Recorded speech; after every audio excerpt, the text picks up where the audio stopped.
Good afternoon, everybody. For those of you on the East Coast, it's nice to see you on the webinar. Let's jump into the Pearman teams and leaders. Today we're going to talk about team and leadership applications for the Pearman. And so what we are going to try and cover in our time today, I'm going to give you a quick review of the Pearman. We're not going to cover all the content that we did on our prior webinar. And the webinar we did previously to this one is available for anybody who wants to see it and go more in depth on the structure and the kind of the philosophy behind the Pearman. But I want to just remind you of those core ideas, because it is this set of ideas that actually we took into these experiential exercises and tools that we're about to show you. I want to talk about looking at applying both the Pearman type information and the resilience information, the flex index information of the Pearman, and how we've translated that into not only experiential exercises, but team level insights and work.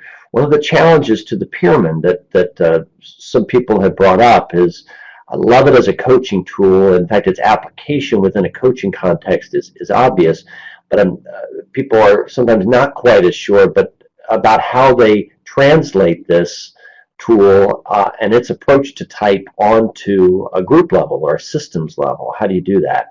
Well, that's really something that OKA has spent much of its time doing since our founding, is trying to translate ideas into kind of experiential activities. We've done that with the Pearman. We have 10 actually new activities and support tools that we've constructed to stand alongside and support this tool. And I want to just show you some of those. So thank you for showing up today, and let's take a look at the Pearman and how we apply it. Now, be aware that this session is going to be is also being recorded, so you can come back to it in the future. We will stop a couple of times, and I want your comments, your queries, your whatever issues, questions you have, and so grab them, make sure you keep them, and we will pause halfway through and at the end to talk about those. So let's get started. Remember, in looking at the Pearman, so what's unique about the Pearman as a type tool? And the first thing that comes to my mind, and the first thing that hits your eyes when you open the report, are two different things. One is this idea of the circle score, that we now have the type output put into this rather elegant construct of the circle score. It's a continuum line that actually goes from, it reports out a score that tells you not only what is your natural preference and your demonstrated preference, but also it compares you to the population. And so it gives you a percentile score in terms of how natural something is and how demonstrated it is. And so a score is going to show a preference, in this case either for E or I, anywhere from 51, meaning I just have a very slight natural preference, to 99, so I'm 99th percentile. Now, that's but what also strikes you is not only the movement and kind of relative structure of the circle score, which I think is helpful, but also the separation. Finally, we have a tool that supports the discussion of what's natural and what's demonstrated. And this is how it shows it here. So this is what's natural for you, and this is what you demonstrate. This is what you do. And so this, remember, is the first and most stark offering that the Pearman has, is an ability to approach type in this unique way. Now, in addition to this, the Pearman takes us to the function level of type. So now we have measurement of type in terms of what is natural and what is demonstrated for all 8 of our mental functions, both the introverted and extroverted manifestation of sensing, intuition, thinking, and feeling. And so we've got those data as well. It's possible to do a quick overview of Pearman and not even get to the function level. So you don't have to go there, but now we have a tool that can actually support, that can measure the attachment, the engagement we have with each one of these functions. And then lastly, and most uniquely to the Pearman, is this idea of the flex index, the 5 components of our mental agility, of our resilience, and what an important part this plays in our development. And so we kind of take a look at proactivity, composure, variety seeking, connectivity, and rejuvenation in our flex index. So that's what the Pearman offers us data, quantified data on these items.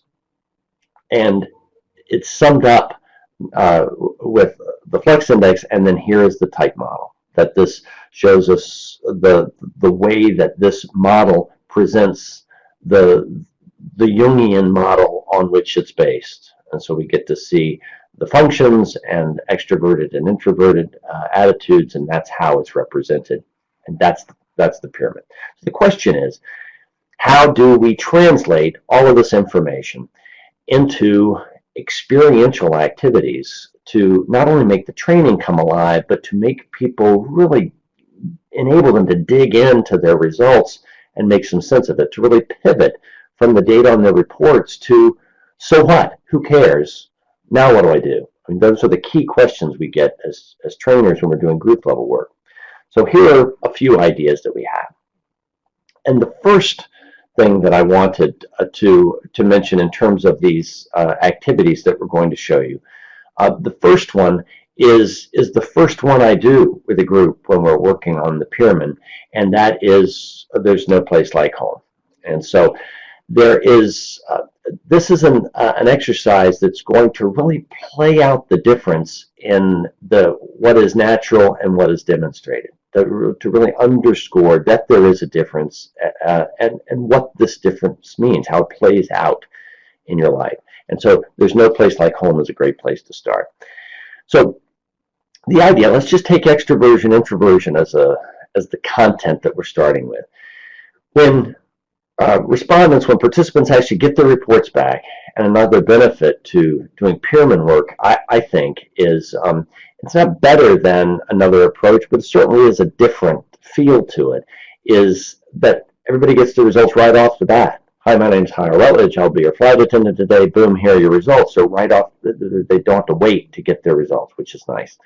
And so here they find these results, and so what is your natural attitude score? It's the first bit of content they get on themselves. So what is your natural attitude score?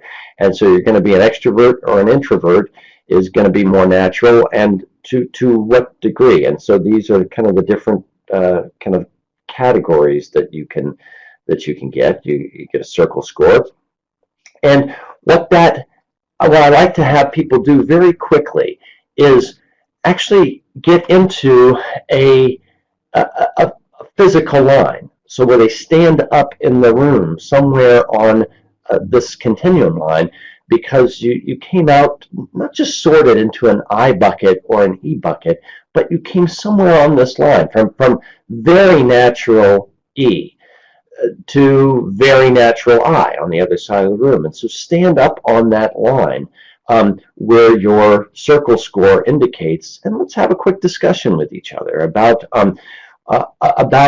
what this means. And what you find is at different points of this line, there's a stronger urge, there's a stronger gravitational pull to one of these sides or the other. Somebody with very natural extroversion talks about this drive, this real urge is a good word, to be out, to focus outwardly, to say it, to engage, to touch it, to come out into the world. That's their energy is drawn outwardly to that place.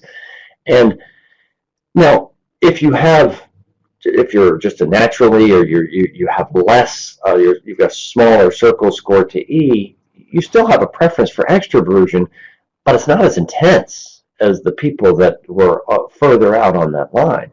Similarly, for introversion, you can the more natural it is, the higher that circle score, the more of a drive, the more of a pull to that the preference there is.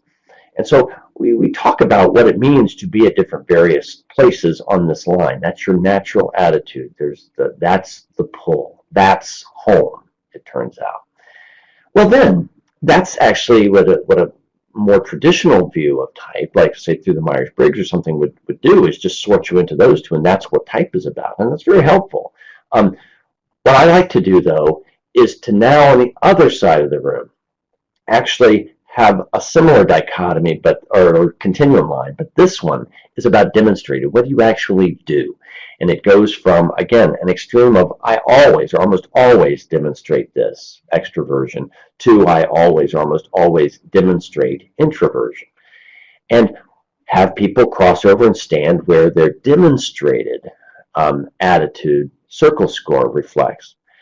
And what's interesting is that you'll find people who, have a pull to extroversion who actually demonstrate more introversion, or the other way around. Or you'll have somebody who has a natural pull to extroversion, but they don't demonstrate quite that much. So they're still on the extroverted side of the line each time, but they're more intense in terms of what's natural than what they demonstrate, which means they have to kind of hold back a little bit on that natural tendency as they show up. So there's a natural tension for many of us between what our gravitational pulls for, what's natural, and what we actually do. I like to actually play that out physically in the room. But when we finish that, rather than just saying, isn't that interesting, I always, and I would urge everybody using the Pearman to always, at that point, make sure that they then go back home. And so at the end of they've gotten on the natural line, then they cross over and get on the demonstrated line, and we talk about that. We'll have everybody go back and stand in their appropriate place on the natural line, because that really reflects the pull that natural preference has on us always. We can flex outside of it and we can demonstrate whatever we need to demonstrate, whether that's easy or hard, but there's always that pull, and that the idea of natural type is that that never goes away. And so the fact that we're going back to where the gravitational pull is situated, is centered, I think is an important part. But this idea there's no place like home. And so we can do this with just one of the preferences. We can do it with all three of the preferences on the Pearman. Remember, it's EI, SN, and TF. JP that the Myers-Briggs gives us was an Isabel Myers construct or idea, and is not a part of the Pearman model here. So I find there's no place like home is a great, interesting way of approaching type, and it is something that that you can get to almost instantly. 5 minutes, 10 minutes into the training, boom, they're up and talking to each other. So another thing, and the pushback that some people have had to the Pearman conceptually, is it's obviously a personally focused tool. How do you translate it to a group level? How can you kind of conceive of a group, capture a group's data in the aggregate? The Myers-Briggs has a type table. Well, how do you do something like that with the Pearman? Well, that was an interesting thought. I needed the same thing, and what we in doing our work have come up with two different exercises that work in that vein. One that's focused in on teams, and one that's talking about leadership, but that's still done on the group level. So let's take a look at this team behaviors activity. So the idea with team behaviors is we've gone through and actually identified a number of different behaviors that kind of manifest and bubble up into teamwork. There are 24 behaviors, 4 different behaviors for each one of the 6 Pearman attitudes and functions. So EI, SN, and TF, each one of those have 4 very specific team behaviors. So here's one: that the team meets readily and often, believing most work happens when a team connects. Now, this is, we have these printed on cards. We're partnering with MHS, the publisher of the Pearman, and they're producing, their production values are terrific as an organization, and so this is going to be a nice kind of nimble laminated card activity that you do. And so this is face down, and here's just a team behavior that they have to look at. It just so happens this is an extroversion behavior. Here's another one. Team members show each other appreciation and gratitude. And so that is a feeling behavior. Here's one. The team brainstorms readily and often. Well, that is an intuition behavior. And so here what we ask the group to do is not turn the cards over to see which attitude or function it's associated with, but to actually have this stack of 24 behaviors with the behavior side up. And I want the team to come together and debate with each other, mix and match, push the cards around to actually, of the 24, I want each team to decide, do a forced sorting of these 24 cards into the 8 that are most essential. In this team, this is how we treat each other. This is what's most important to us. These are must-haves. And that means there are 8 cards that'll wind up in the middle and 8 that'll frankly wind up at the bottom. They're expendable. We don't really much care so much about these. Or maybe we do care and we want them not to be here. So we actively want you not to do this behavior. And sometimes that's the case. But they've sorted these 24 cards into 8, 8, and 8. What is telling to do at that point is to have this. Now, this is going to be printed. I printed as a worksheet. We can also print this as a poster. And so this gives you, and it's hard to make some of these out, but that's fine. I'm conceptually just showing you what this is about here. And the idea is that there is with each one of these functions and attitudes, there are 4 behaviors that the cards represent, and you've chosen 8 already. And so what you would do is go through and highlight the 8 that you've actually chosen. And so perhaps the team said, yes, we meet readily and often, we express ourselves emotionally and intellectually, and we readily initiate discussions and interaction with each other. So those were 3 of the 8 we chose. And we think that the team really needs to be visionary, and we really are into argument, and we value correctness and competence with each other. And so we go through and highlight the 8 that we've chosen. Now, at that point, we can turn the cards over and see actually which functions and attitudes have we chosen. When we take a look at this poster that includes all 8, only 8 of these 24 are going to be selected. And sometimes I have teams that actually have a variety. So a little S, little N, little T, little F everywhere. Often what I find is that they bunched up in one area. So the team really expects a lot of extroversion from each other. Not much sensing, not much detail at all. We expect a lot of interpersonal connectivity. We expect a lot of F from each other or whatever. So, but it's clear these are the behaviors we want and need from each other. At that point, I have people then go by and write in their natural preferences down the side. And so I, for instance, am a natural I, a natural N, and a natural F. And so I would write in Heil and Heil and Heil right there. And so that it's clear this is how I'm coming. This is the kind of natural energy I bring to this team. Now, I may demonstrate something else, but I'm showing everybody that what my natural tendencies are, what's happening beneath the waves for me. And at a glance, what we see with this poster or worksheet, if you prefer that on a personal level, is you can actually take a look at what the team demands, the behaviors that the team demands and expects, and how challenging that's going to be for any given person.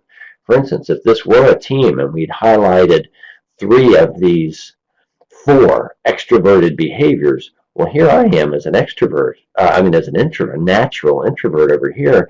Clearly, it's going to be an energy drain. It's going to be challenging for me to engage this team. That doesn't mean I can't do it, and it doesn't mean I don't do it well, but it does mean that I'm going to have to find a lot of my own energy to come to this task, because it's clear that I'm going to need to demonstrate a lot of extroversion when I engage this group. And so it's good for individuals to look at in terms of what do I need to do to come well to this team. But also as a group, what base are we overlooking? I mean, I've had groups with frequency that don't have any sensing checked or don't have any intuition checked. Well, clearly that's kind of a behavioral oversight. It's a blind spot of ours, that this is an important kind of piece that we miss. And so this is a great, quick way to take a look at a team-level manifestation of type. I love the type table through the Myers-Briggs. I love using the type table. One of the things about the type table is it doesn't actually contain a lot of detailed information. You've got to know type for the type table to pop and have meaning. This actually doesn't require the end client to have a lot of type knowledge. The behaviors are right there. And so I've been able to leave this with clients who then know how to use it because it's right in front of them. It's not coded in any way. And so the team behaviors portrait is nice. It can be quick, and it's a nice actionable conclusion. And so I liked that. So what we did was want to translate that also into a leadership model. It's the same structure. It's 24 cards. These are statements, however, that focus in on leadership. It's still, I can do this with an individual, and I have done this with an individual, but the thought is that this is a group of leaders that comes together and does this activity. But the card sort is the same. So here are some of the ways that those statements have been translated. In terms of a leader, be authentic by expressing yourself emotionally and intellectually. Share what you think and feel. Of course, that's an extroversion behavior. Innovate. So push to find new and different ways for people to work and get results. And so that, of course, is an intuition behavior. How about show appreciation and gratitude? So that's a feeling behavior. Again, the back of the card shows you through color and word there which function or attitude each behavior is connected to. But the idea is for you to go through and do a force sorting. So all of these might be compelling, interesting, or at least acceptable, but what are the ones that feel most urgent to me, to the culture, to the task at hand? And so what does this leadership role demand of me or demand of us? We highlight it, and then the individual leader can sign in on the side with what their individual preference is in terms of natural preference. And so the same conversation we had through through a team lens before, we now have with a leadership lens. So both of these exercises, the team behaviors and the leadership behaviors, are constructed to really work closely with the Pearman and pull right off the Pearman results. And this is something that we are in partnership with the publisher MHS to actually produce and bring to, so it will be kind of a standard activity that stands along this new tool.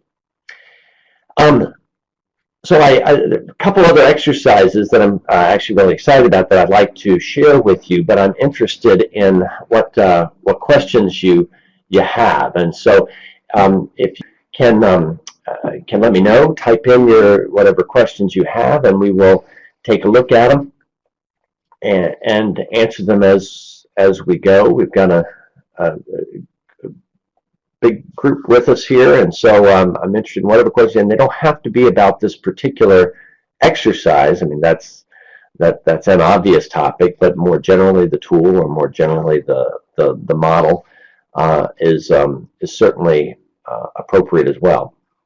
And so let me know what you what you have on your mind. The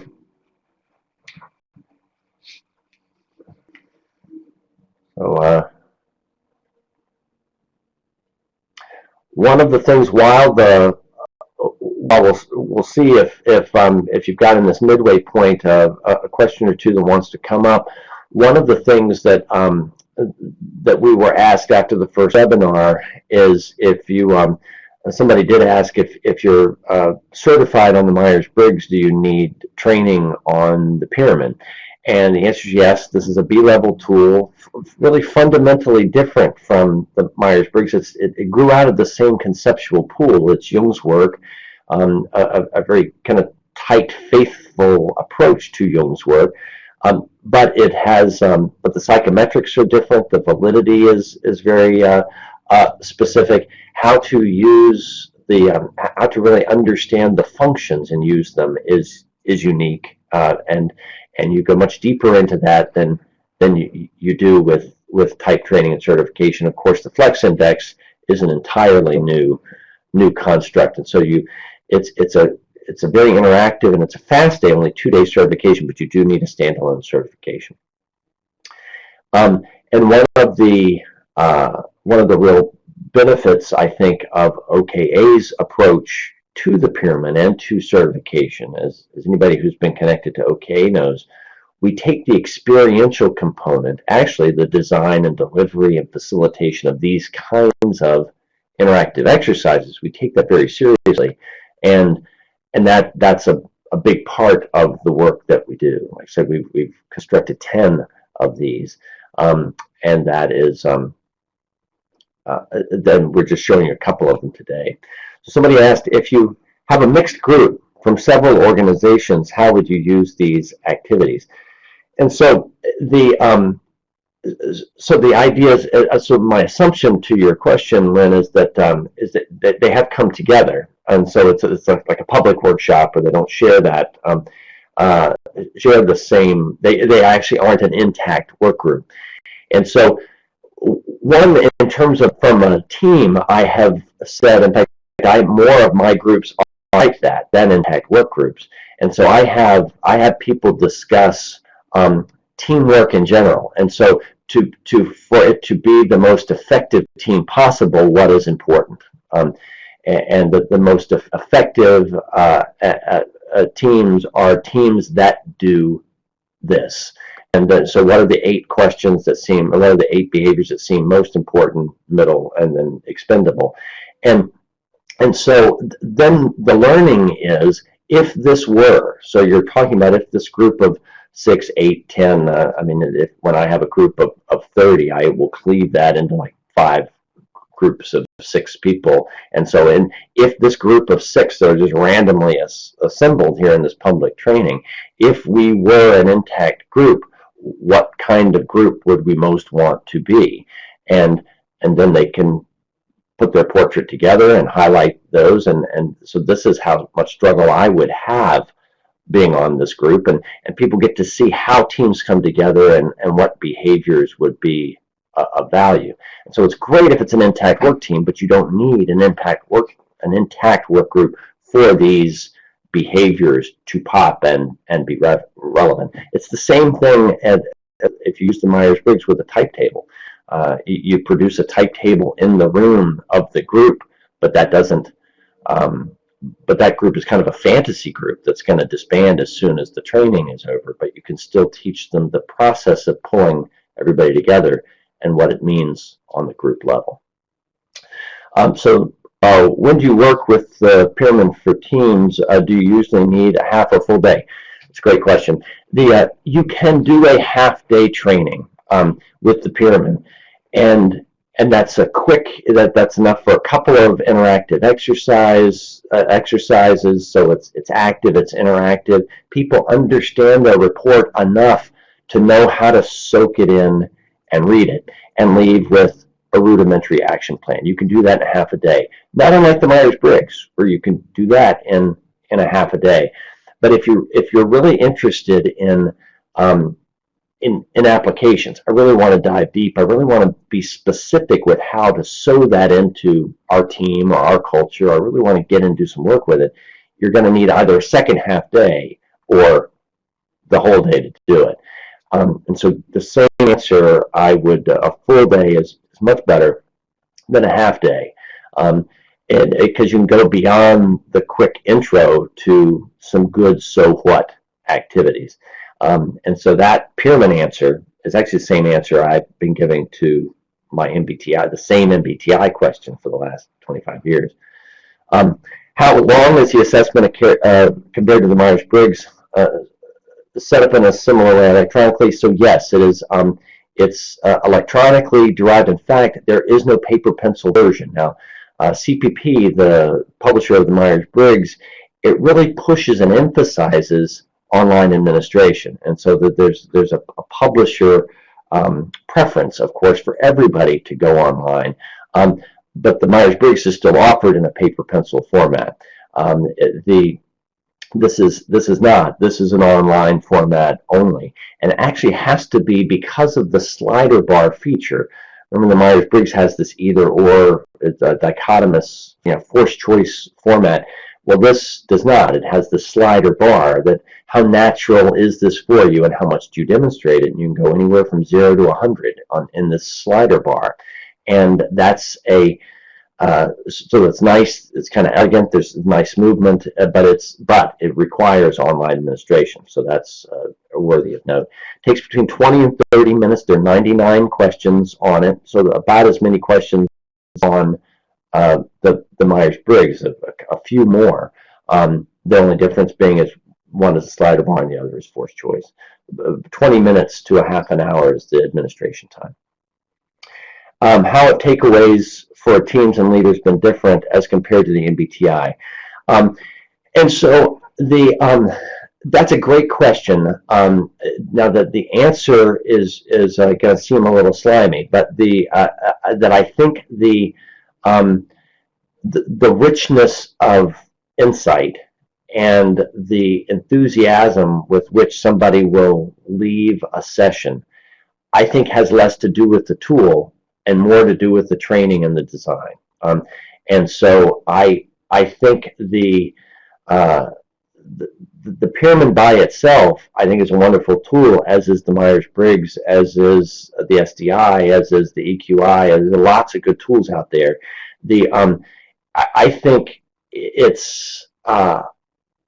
I think it's important to note that it's how well you design the training and how much energy you bring to it that I think is the key. And so it's in how well your trainers are trained that I think lies. So I've had people who really like the outcome of the Pearman, and in particular, which I know was the crux of your question. And so I think there are some ways in which it is richer. They leave with a richer understanding of type in a couple of ways. People feel freed to have the natural and demonstrated separated out, and that there's a fight that I frequently have when I'm using the Myers-Briggs with people trying to wrestle away from their understanding of type, this idea of their behavior, that you've got to keep those things separate. Now I've got a tool that doesn't provoke that tough discussion. It even feeds their understanding of the difference. That's great, and that's richer. I think when we get into the functions, which is about where I'm about to show you, so let's talk about sensing, introverted sensing and extroverted sensing. What are they, and how do I practice each of them? That's really where I think the field of type is going. That's where the most exciting work to me is. That's where the clearest developmental work is being done, and this feeds that. That's richer. Now, all that being said, it's true that on the surface, this looks like a more complicated tool. I mean, I used to get just E or I, and now I've got a circle score with numbers, and I used to, there was just intuition, and now there's introverted intuition and extroverted intuition. So there's no denying that from one point of view, this is a more complicated tool. And so it is, so if somebody, I just have 45 minutes to get to this. Can you just give me a quick download? Can you give me the Facebook summary of this thing, well, Pearman's going to be tough for those people because it does require a little bit extra time to think about it, just to be thoughtful about type and your own development. And so, long answer to a good short question, and that's some people really find it richer, find a deeper dive, and find it very comforting. But it takes somebody interested in their own development and interested in applying those results for that to be the case. And so, great, thank you for that. And I'm going to come back at the end of this for more questions. So if you didn't get a chance to type yours in or you're not sure, don't lose it, and we'll come back to that. So we talked about the sort, and the team behaviors exercise and the leadership behaviors exercise is a global view of type. So we look at S&N, and we look at TNF and ENI. But a critical piece of that, which kind of keeps it on the surface, which doesn't, I don't mean that in a bad way, it keeps it nice, global, and easy to hold on to. It avoids the complexity and the richness of the functions. Well, the model, of course, goes into the function level. So we're not just talking about sensing, we're talking about introverted sensing and extroverted sensing, and that there is a difference. There's a different cognitive function, and being able to understand that and use that is part of the work.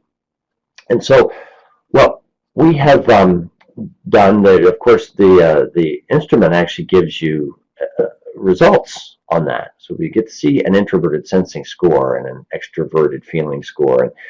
But what I have done is derive a meet the functions exercise, where everybody in the room, everybody in the training, actually we carve out a little bit of time and you experience each function. So everybody extroverts their sensing, and everybody introverts their thinking. And then so one by one, all 8, I take them through, just asking them to do a certain activity, and they do it. And then later we come back and apply type to it to say, this is extroverted sensing, and this was introverted feeling, which was easier for you, and which had more energy for you, which was more difficult. And so we meet each one of the functions.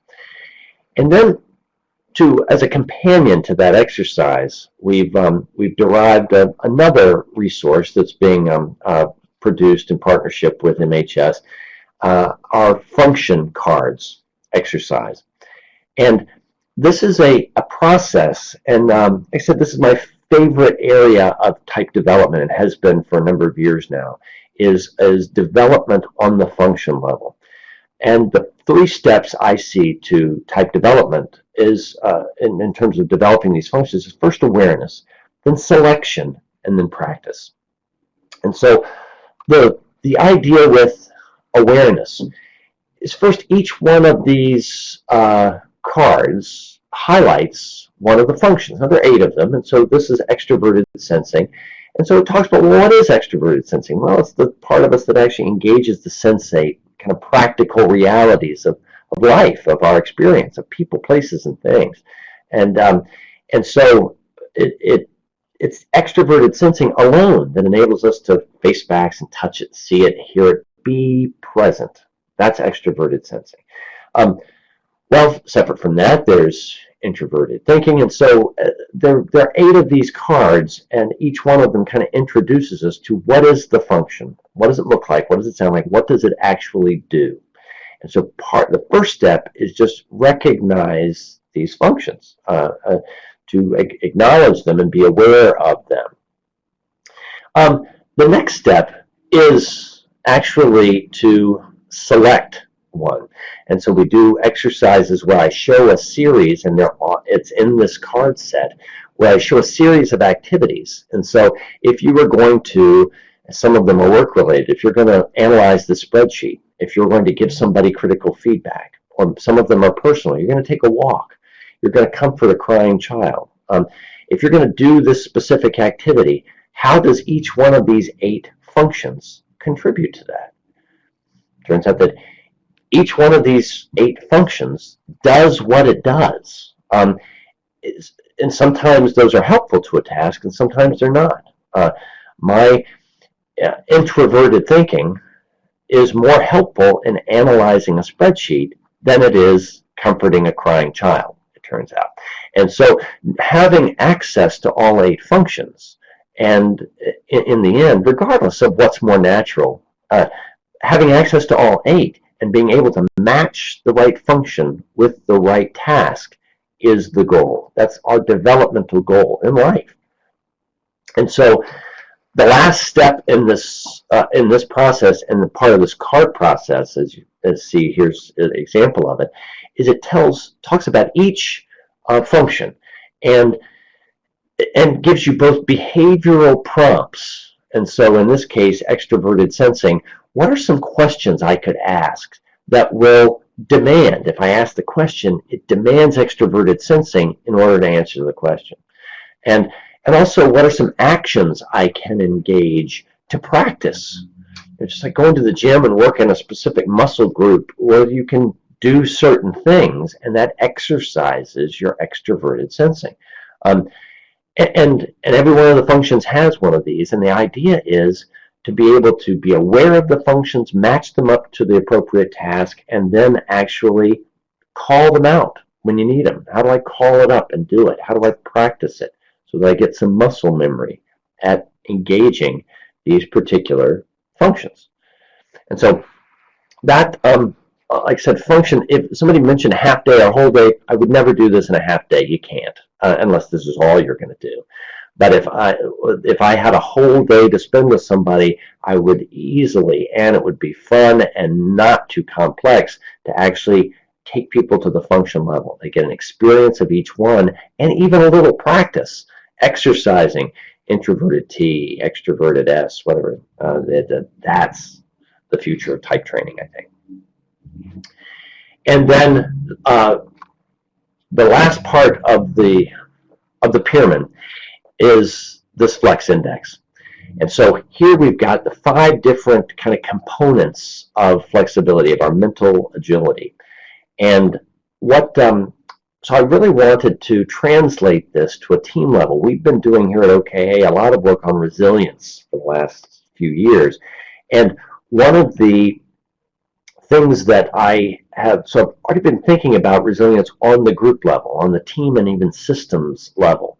And so this is an exercise that has actually landed really beautifully with a lot of our clients, and it helps really pull the information right out of this flex index part of the Pearman and put it to work. The idea, it's another card sort activity, and this one has 15 cards, and there are 15 resilience boosting behaviors, 3 from each one of the 5 segments of the flex index. Here's just a couple of them. So the team is quick to act on problems and engage potential solutions. And so this is a proactivity item here on our behavior.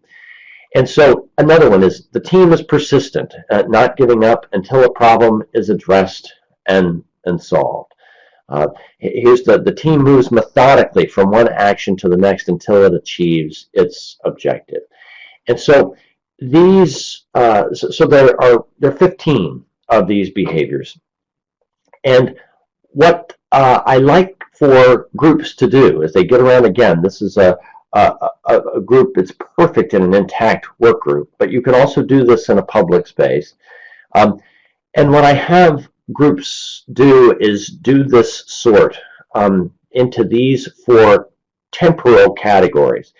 I want to place these behaviors, all of which are resilience boosting behaviors, that we always, or almost always do that. We often do, we sometimes do, or never, almost never do we do those things. And so they actually sort these cards into the proper category. And so they go through and place those wherever they belong. And so once they are arranged however the team believes they should be, here's the cool insight here, that I assert that we as a group don't sometimes or never, almost never, do this behavior that anything that winds up in the sometimes category, if we only sometimes openly communicate and value team members not taking things personally, if we only sometimes do that, then that means we're often doing the opposite.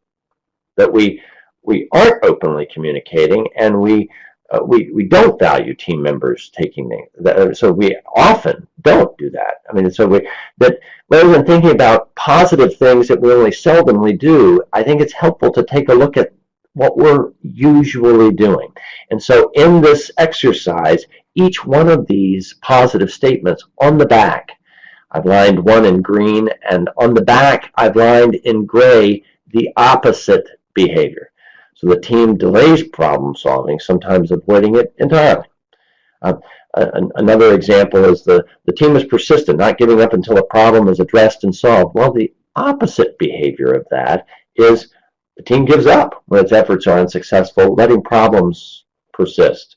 So every one of these positive statements has an opposite behavior, which isn't a bad behavior, but it is not a resilience boosting behavior. It's and so the what I have them do there is to create a team resilience portrait. I like to put it up on a flip chart sheet. They also have a handout on which they can do this, so everybody can walk away with it. But the idea is to actually have sorted in these behaviors, and every one of the cards winds up either something we always do or often do. Some of those lined in green are things that boost our resilience. We're actively contributing to our collective resilience, and some of them lined in gray are the behaviors that it turns out we don't do. So it turns out we actively do it, but it's a behavior that cuts into our resilience. What lines up as the conclusion of these, all 15, are sorted here. Some of these are behaviors that we're helping each other out with our resilience, we're boosting our resilience. Some of it is actually active behaviors that are cutting into our resilience. So the goal, of course, when you take a look at this, is that if we as a collective, if we as a group want to be more resilient, we basically need to turn gray to green. We need to be able to, the things that we're actively doing that are working against our resilience, we need to turn the tide and start working with each other in a different way. And so that becomes a rather easy exercise to actually decide as a group. So of the 15, let's say we have 5, 6, even 7 of these gray behaviors. So active team behaviors that are cutting against our resilience. So let's collectively pick 1 or 2. We can't work on 7, that's too much, but we can pick 1 or 2 that as a team we decide it's low-hanging fruit, it's easy to engage, we can have a quick hit with this, and collectively agree to demonstrate that behavior, to engage each other in that way, and to turn the tide to be more resilient. It's quick, it's actionable, I moved too fast. It's quick, it's actionable, and it helps to translate the Flex Index results, which are personal to me, to the group level in terms of what do we need and what do we collectively want to see. It's a great way to sum this up. And also, I find that the interaction of a card sort activity is actually quite helpful. Everybody gets engaged. They're moving the cards around. There's some nice micro debates that happen in terms of, well, obviously this is important. Well, no, I don't think that's obvious at all. And as they push that back and forth, they really do get to see what their collective opinion is. It's a nice interactive exercise. So the team resilience portrait has become another hit, and that's clearly married to the Pearman. So think of your questions. I'll get to them in just a second. I'll pull you in. I wanted to introduce those few to you. Let me give you some kind of quick hits, some quick facts about the tool. That the Pearman is available in a workplace or a leadership lens. It's the same assessment you take, but you can get the data reported out to you either in a general professional voice, that's the workplace setting, a workplace lens or a leadership lens. If you go in and you are a leader and you're focusing on leadership issues, you can go with the leadership lens. If you're interested, or if you're familiar with the EQI, with emotional intelligence, MHS does the same thing with the EQI. You can come with a workplace lens or a leadership lens. There's a difference in price. The workplace lens is $60. The leadership lens is $90. There is an emotional intelligence. If you're into emotional intelligence and the EQI, and you can take it, or if you've recently taken it, you can pull those results in and have an EQ tie-in, an EQ kind of add-on to the report that kind of marries some of the Pearman results with the EQ results. And so if you happen to have both tools, that's great. For coaching engagement, I think that's terrific. The includes both the client and the coach's report, and so again, on the same model that MHS used with the EQI, there's a client-facing report that's nice and easy to access and understand. But then there's a coach's report that helps you, the coach, in turn help the client with some specifics and questions and issues of psychometrics and some of the psychometric breakdown and validity, and so that's a MHS standard practice. There are 99 questions. It takes about 20 to 30 minutes to take it. There's a 2,400 person norm group. It's appropriate for 18 years and older. You don't have to be 18. It's just 18 is the youngest that was in the norm group. It's a B-level tool in the United States. That means it requires a certificate. And so in the event that you are interested in that, I know we've already had some questions about it. This is a 2-day class in person that has a number of experiential activities. So we take you through all 10. Now, the activities, we just showed you a few here, are being developed by, produced by MHS, and will eventually be folded into the certification process. Until that time, that will not be until spring of 2017.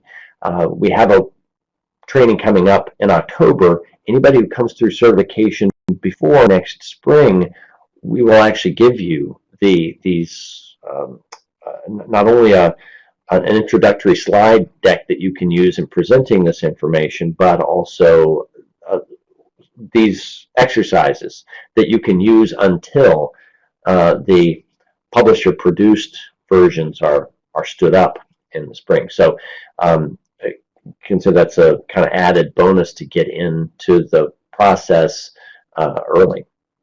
But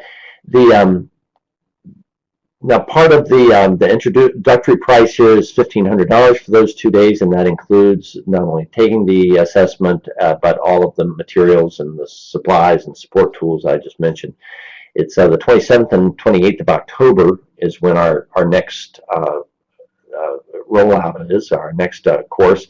We also have it scheduled 3 times next year in March, July, and December of 2017. We're approved by ICF for our credits. So if you're a coach, you will not only earn ICF credits for this, but also it's a great sharp tool to allow you to bring type to your coaching discussions, or to give you a new take, a new focus on your type discussions. And then last thing, as something you might be interested, that NOVA APT, that's the Northern Virginia Association for Psychological Type, is offering an event. I'm hosting it here at OKA in Fairfax, Virginia, and I'm going to be the speaker to actually present the Pearman. We'll do an experiential exercise, kind of give you the feel for that. If you are it costs $60. That goes to NOVA APT. This is a NOVA APT event. I'm just hosting it here. But you get to actually take the assessment and get some coaching on it. by Gene Porto, the president of Nova Apt, and then get an interactive training session here on the 27th of October.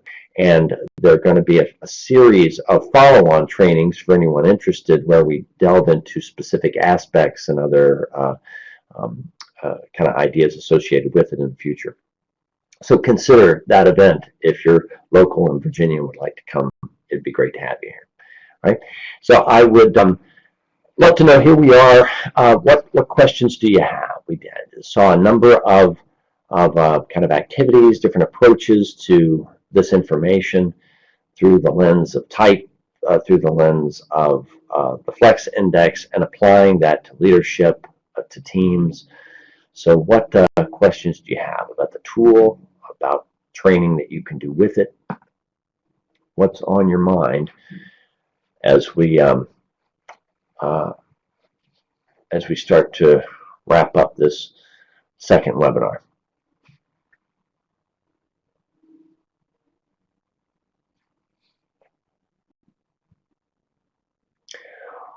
One of the challenges with one of the things I have found is, and my guess is most of you on this webinar have type as a background. You don't need it, but that most of the people who come to tools through OKA actually have type, have the Myers-Briggs as a background. That one interesting thing is you can, many people I've seen use the Pearman as a next step. That's not to be confused with step 2, but a next step of now that you know type through the Myers-Briggs, now let's take a look at this new approach. So it's like a new doorway in. And while it's, I've had a lot of luck approaching the people that way with the Pearman, don't only think of it that way. It is also appropriate that this could be somebody's introduction to type. So it's appropriate to use in either way. Hey, Elizabeth. Elizabeth wants to know, is interactive feedback required or optional? It is required. So like with the EQI and like with type, that you still can't do kind of type through the mail. So interactive feedback is required. The only difference is that I see from a coach's perspective, from a trainer's perspective, is when they get their results, which is to many a minor point. But I like the fact, and I'm a big supporter when I use the Myers-Briggs, which I do a lot. I'm a big supporter that people should really get in there, understand the model, self-assess before they get the results back. I think that's critical. It's an interesting twist on this one that I don't think that's the division of natural and demonstrated, number one, and two, because you don't have a static type. You're not given a profile that then needs to be validated. We're actually, never are these natural preferences put together, that you're an INF or you're an EST. It's let's take a look at extroversion, introversion. Let's take a look at sensing, intuition. They're kept separately, and for that reason, it's not as sensitive for people to assess themselves beforehand. They don't have an overall portrait to validate, which just means it still needs that or that personal interaction, but it can start with, here's your report, let's talk about what this means. So it just means there's a different flow to those conversations or the training. And it's great to see you on the webinar, Elizabeth. Elizabeth Murphy, author of The Developing Child and the Murphy-Mice-Geyer Type Indicator for Children. So she's been in the field for a long time, so I appreciate your time this afternoon. What other questions do you have?